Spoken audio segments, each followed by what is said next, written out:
Swing, swing, swing. Boom. All right, Zach, let's play the footage. There we go. Tell us what you're doing, bud. Well, buckle up, boys, because it's another comic book review from me. Oh, man.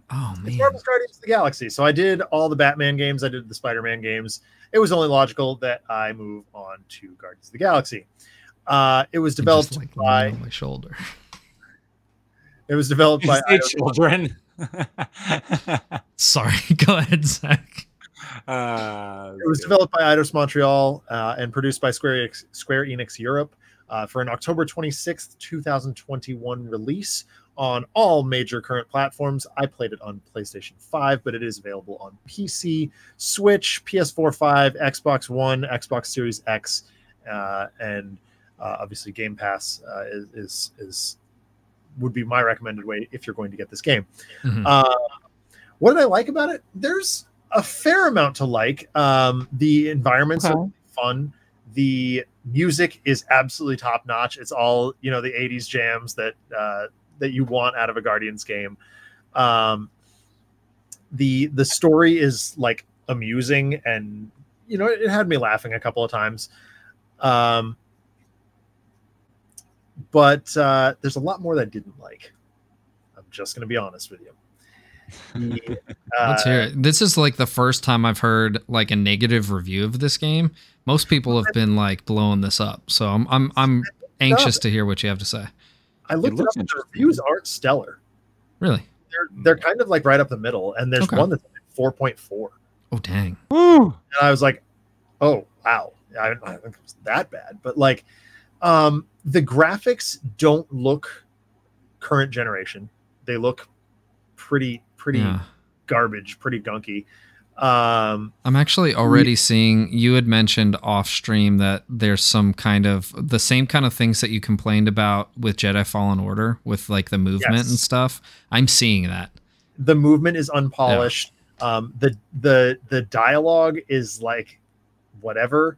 The dialogue options are utter crap.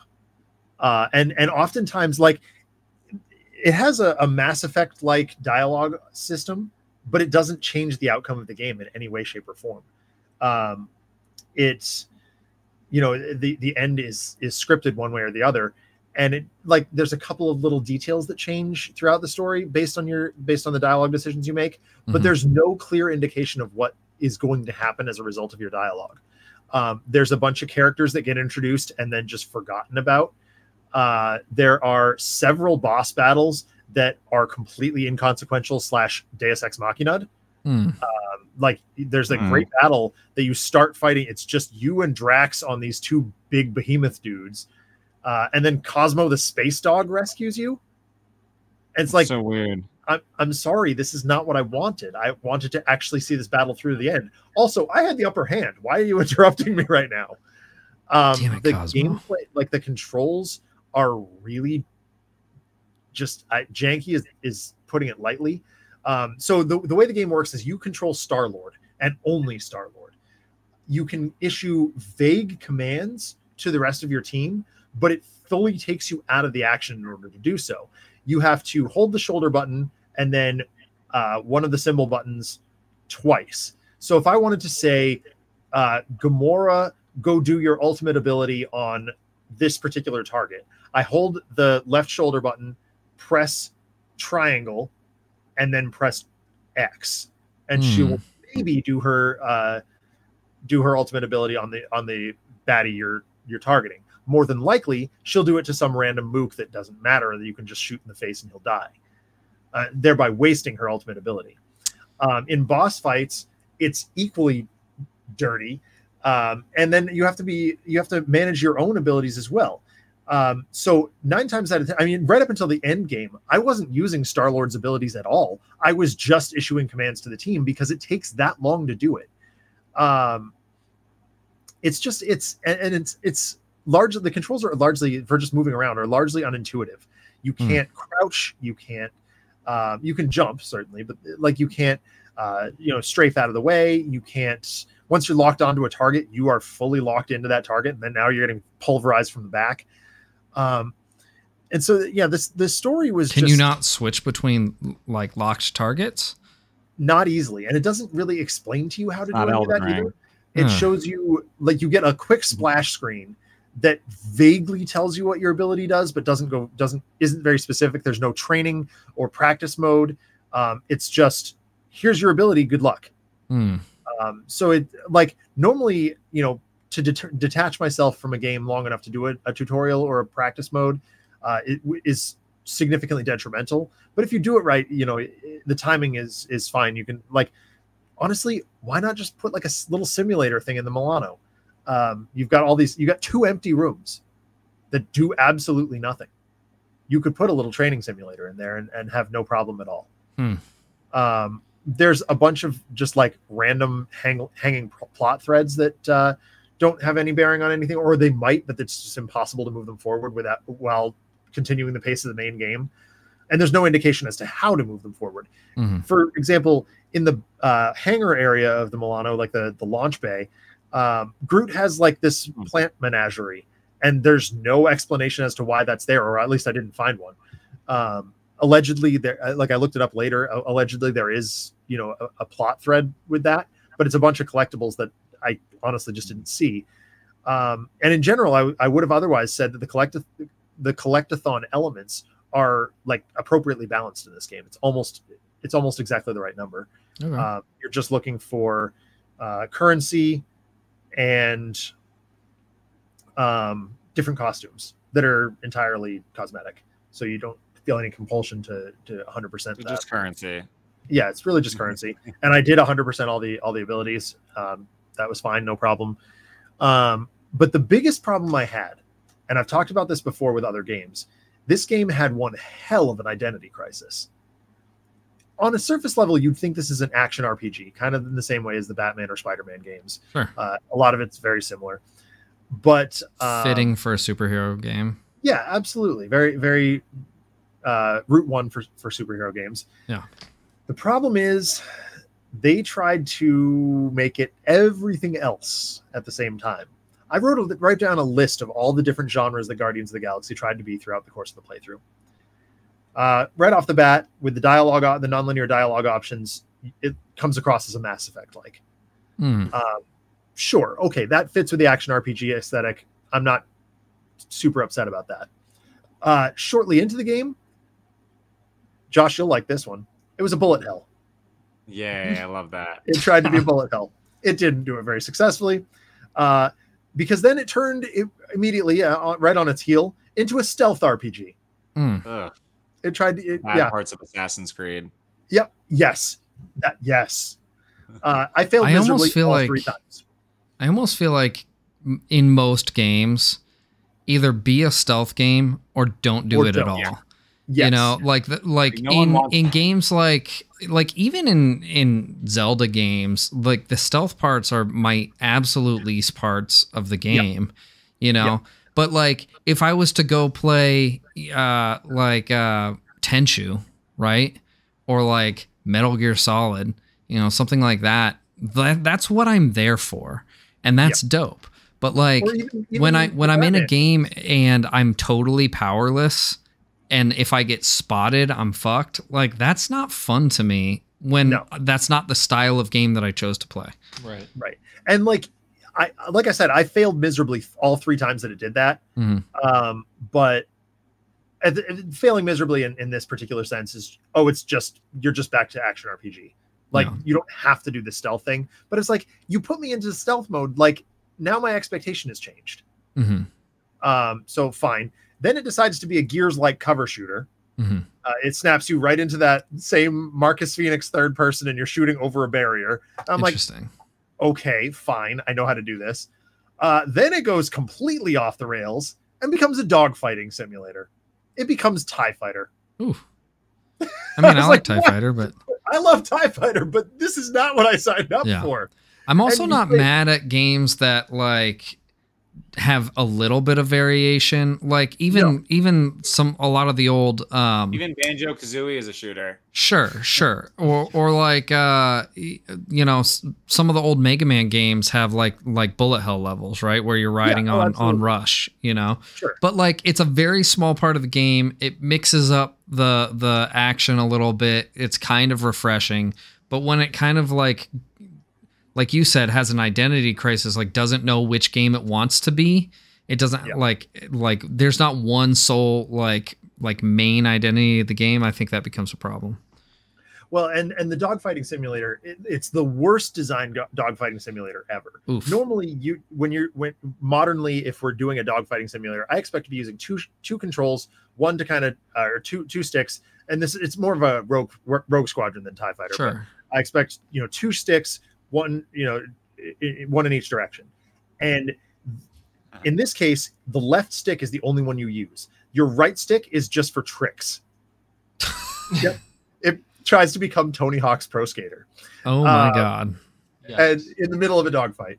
And then the boss of the dogfight, you get out of the Milano, you roll down a ramp, whatever, fine. And then it dumps you into a Souls-like boss fight. Mm-hmm. After you've just gotten used to dogfighting, now you're back to action RPG, but it's the boss is just so colossally overpowered that you have to hit it exactly right. And I was bashing my head against that wall for a good hour.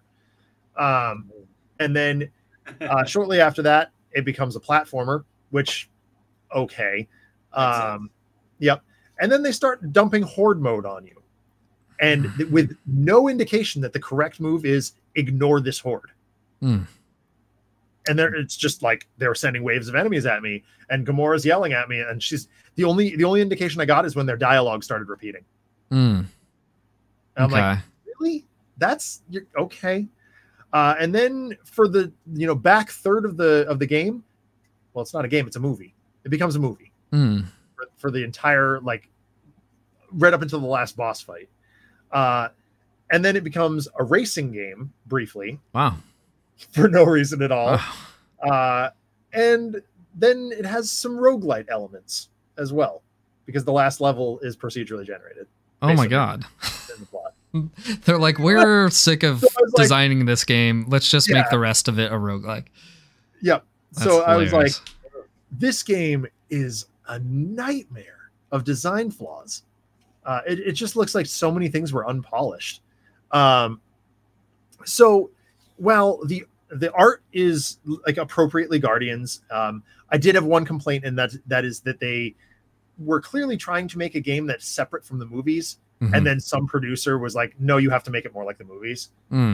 Because the aesthetic is like Star-Lord looks different from the neck up, but then from the waist or from the neck down, he's just Chris Pratt.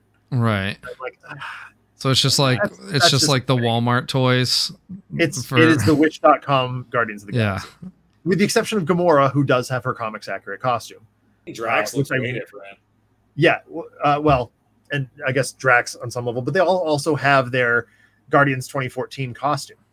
Well, Drax looks remarkably different from both the movie and the comics. Yeah, he looks like some weird amalgamation of the two. Honestly. Yeah. Which Drax in the movie looks nothing like he does in the comics. Correct. Yeah. Correct. But like he's also like one of the most powerful characters in the universe too, isn't he?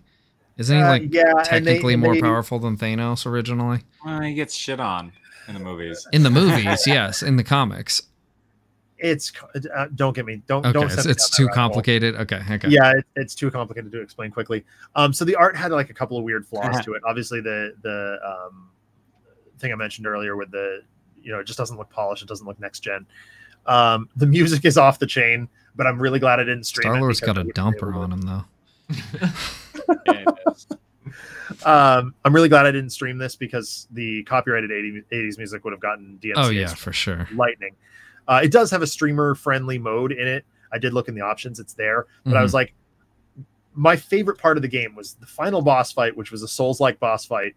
And you're fighting blind for most of it. You literally cannot see a thing. It's just a black screen. They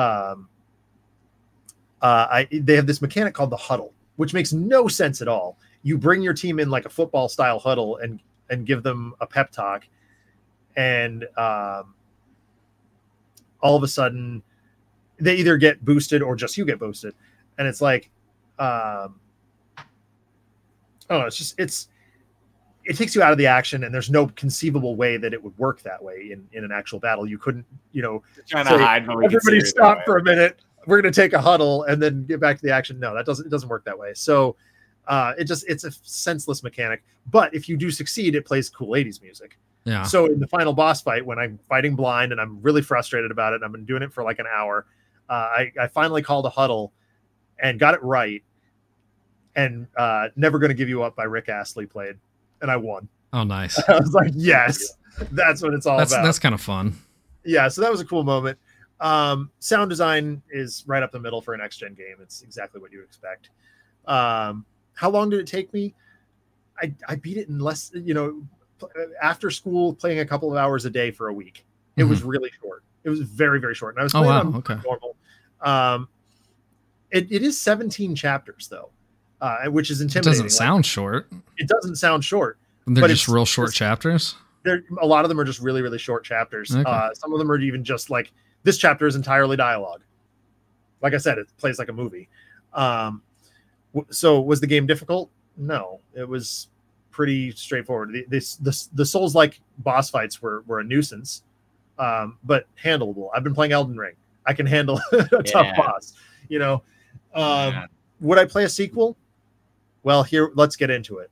I'm just going to skip that question for a moment because I want to give my overall rating. Yeah, let's hear it. I looked at the list and I was talking to some people on my painting show because we were just chatting about what was coming on the show this week. And I said, it's definitely worse than Miles Morales and the DLC, which I gave a 6.2. But it's better than Marlboro. You also gave it a 6.2 in the context of essentially being an expansion, right? Yes, or just as a whole. I gave it a 6.2 for one reason or another. Okay. I gave Jay and Silent Bob Mall Brawl a 6. Now, Mall Brawl in a vacuum, the core gameplay loop, the River City Ransom of it all, was much higher than a 6. Sure. But everything else is what held it back. The stupid boss fight, the stupid Battletoads segment that were just like, it's unnecessarily frustrating for a game that is quite honestly just filler product. Sure. So that took that rating down considerably. And that said, that lands me with Guardians firmly at a 6.1. It is right on par with both of those games. Yeah. It's not a great game. It's playable, but if you got Game Pass, go for it. And that's what I was going to say. If you can get this game for free or for dirt cheap, I know they're giving away the Avengers with this game at this point. So if you can get this game for free Game Pass or dirt blanking cheap, maybe give it a play. It's fun enough. It did hold my attention. But it's just incredibly frustrating when it changes genres on you and things just don't line up properly. It could have used some more revision, honestly, is my my final time in the oven.